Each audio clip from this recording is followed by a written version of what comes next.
Starting this broadcast from U.S. politics, with just 2 months remaining for the U.S. presidential elections, the top two contenders, Democratic nominee Kamala Harris and Republican nominee Donald Trump, took part in their maiden presidential debate on Tuesday night. The debate, hosted by ABC News, covered exchanges on major issues such as abortion, economy, foreign policy and immigration, to name a few.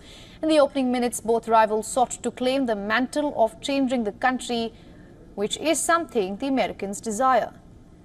Fourth registered voters who watched the highly anticipated debate agreed that Kamala Harris outperformed Donald Trump. This, according to a CNN poll of debate watchers conducted by SSRS. According to 63% of debate viewers, Harris did a better job on stage in Philadelphia than 37% did. While few changed their thoughts of Trump overall, those who watched the debate were also left with better impressions of Harris than they had before. Their assessments of each candidate's advantages on the issues persisted in mirroring the trends observed in national surveys, with Trump superior on the economy, immigration and the role of commander-in-chief, and Harris more credible on abortion and democratic preservation. On the issue of economy, Harris claimed that she had a plan to help people. However, she did not outline the details of the plan. Trump accused Biden-Harris administration of leading the country to the highest figures of inflation.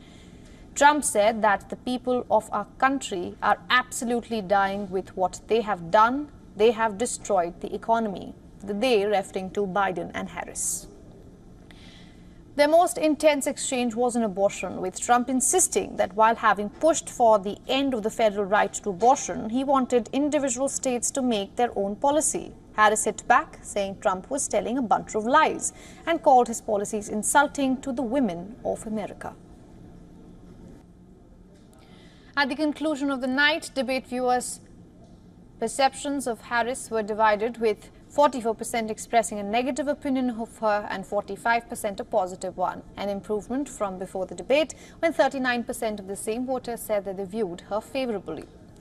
Meanwhile, debate spectators' opinions of Trump did not really change. 39% of them thought well of him and 51% thought poorly of him, which is about the same as his ratings among the same voters before he joined the stage.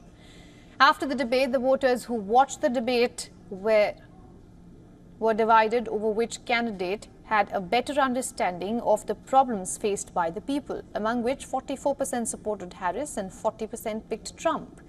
This marks a shift in Harris's favor from before the debate, when 43% were of the opinion that Trump had a better understanding of their problems, as compared to 39% who said it was Harris. But voters who tuned in gave Trump a 20-point advantage over Harris after the debate on handling the economy, 55 to 35%, a margin that's slightly wider than his pre-debate edge. Trump also received a 23-point advantage over Harris on immigration and a 6-point edge on handling the role of commander-in-chief. Meanwhile, Harris got a 9-point advantage on protecting democracy and a 21-point advantage on handling abortion. With the debate playing a crucial role for voters in deciding their president, 82% said that the debate did not affect their choice. Another 14% said that it made them reconsider their choice, but did not change their mind. 4% said that debate changed their minds about whom to vote.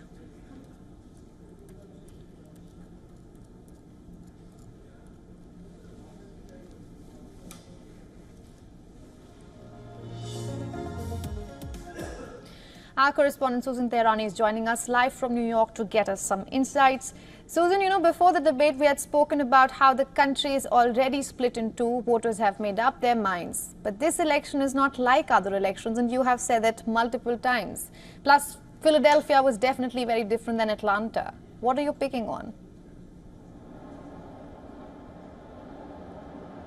Yeah, that's a very valid point. And, not only is it very different, but the climate that we're in right now is very extraordinary as well, considering the fact that primary voters picked Joe Biden and now they have Kamala Harris on the Democrat front. And on the other hand, you have someone like Donald Trump, where the American people are familiar with his policies. So that's very rare as well, because he used to be president. Ultimately, as you mentioned, it's hard to imagine that the needle was really moved to either side among Democrats or Republicans. But one thing is for sure, Kamala Harris came into this debate prepared.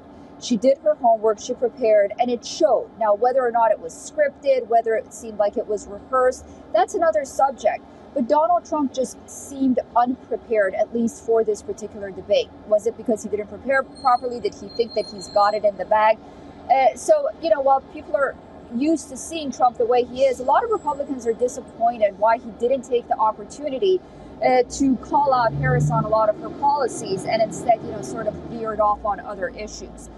We'll see what the numbers say, but as you mentioned, in about a few days' time, it's hard to imagine anyone is really going to remember what exactly happened at that debate, but they will remember the performance from each candidate. Nonetheless, if the battle of the debate was won, we'll have to still see if the war of the election will also be won by the Democrats. That's going to be very hard. I mean, she needs to really get ahead of Trump in polls, notably in those swing states, for it to really move the needle at this point. So we'll see.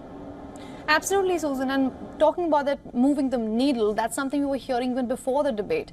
In fact, when we were jogging with the numbers before the debate, you and I, we were seeing how about 28% of the American voters wanted to see Kamala Harris because they thought that we don't know Kamala Harris very well as much as they already do Donald Trump. But do you think that came throughout the debate? No, I do not think voters still know who Kamala Harris is or what she really stands for. What they did see, however, is a candidate that's willing to learn, is willing to go and do her homework, and then come and try to present herself to the American public. That is what they saw. Now, whether or not people are going to go to the polls merely because of that and vote for her is very unlikely.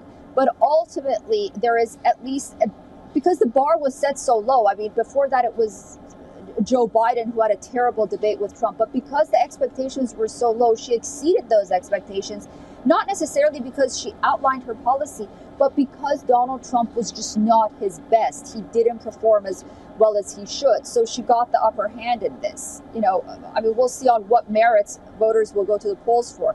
It's not going to be just for this debate, but she did present herself in a good light. All right, Susan, thank you so much for all those updates and insights. Good to speak to you. For all the latest news, download the WION app and subscribe to our YouTube channel.